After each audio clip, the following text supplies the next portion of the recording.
BodyBags, where horror lies. Hey, what's going on, everybody? Welcome back to BodyBags. It's week 167, and I'm your Sunday host, Bourgie86 here again. Now, before I get into my review, I got a few words to say, so bear with me.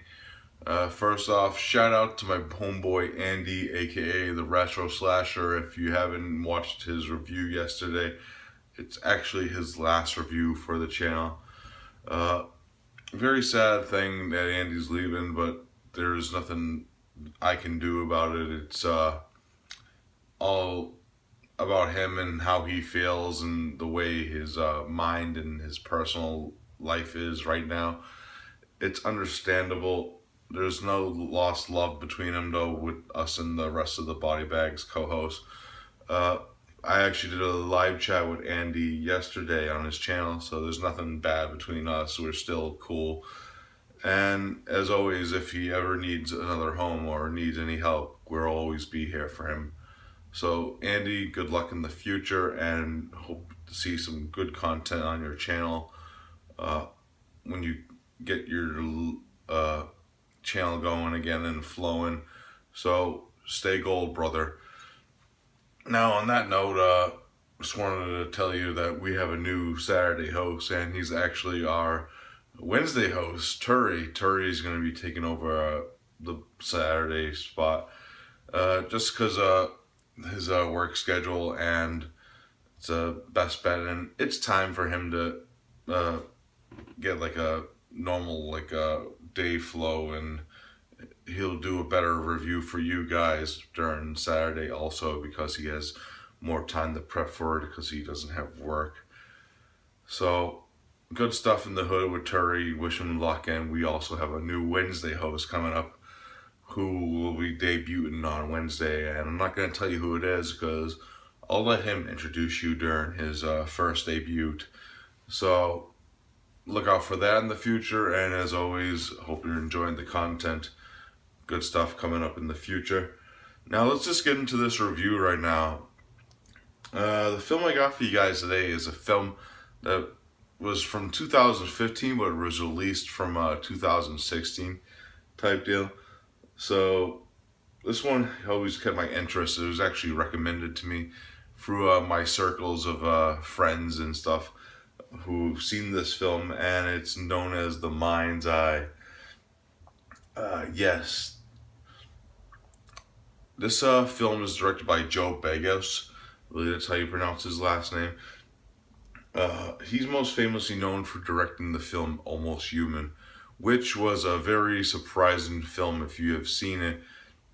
For me anyways, because I actually really was surprised with that film and actually highly enjoyed it, with its throwback to like John Carpenter style of filmmaking, and the way like the effects were awesome in that film. And this film is no different. The main plot of this one, we're introduced to our main character of Zach, who is played by Graham Skipper, who was actually one of the stars of Almost Human, who ends up going on like him and this other girl, Rachel, ends up going on like escaping from this facility known and run by Dr. Michael Solvak, who, when she first introduced to him, he seems like this guy who wants to like try to help these people with like their psychokinetic abilities, but when we find out that he's actually using them to harbor their powers and use them for himself, and it's up to them trying to get away from him before it's too late, and trying to stop him at the same time. So that is pretty much the main plot of the film. I don't want to really go too dwell into the spoiler of this one. I don't want to spoil a lot for you. Now, this was a very cool film. Now, the cast in the first part is very well for what they are, like Graham Skipper and Laura Ashley Cotter as Zach and Rachel, my bad, do a terrific job in their roles, because they have to like you really believe that they're using their psychic kinetic powers in certain scenes, and it's a very sight to see when they actually do.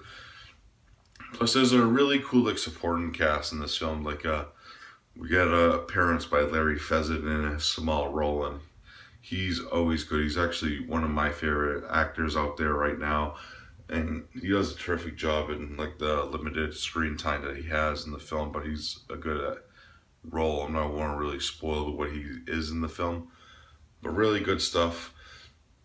The effects are pretty top notch because there is a lot of like cool like practical effects in this film, same like almost human, that are well done. There's a lot of good stuff, including an awesome exploding head scene. That's all I'm gonna give away, and it's pretty badass.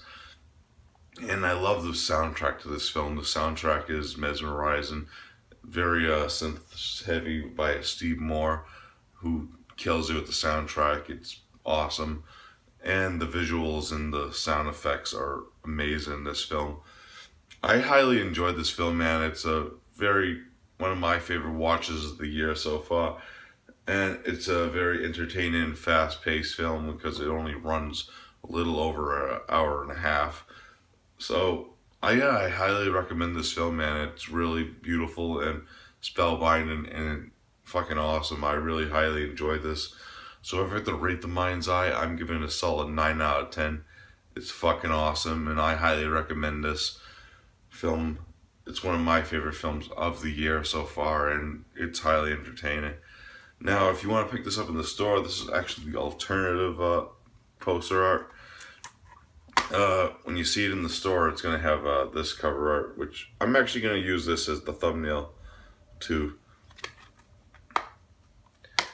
And a few documentary and commentaries, good stuff.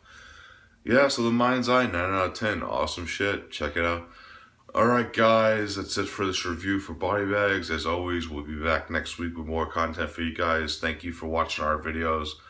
And again, big shout out to Andy.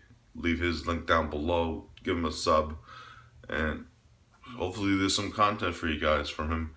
So, I'll see you then, peeps. Peace out. Woohoo!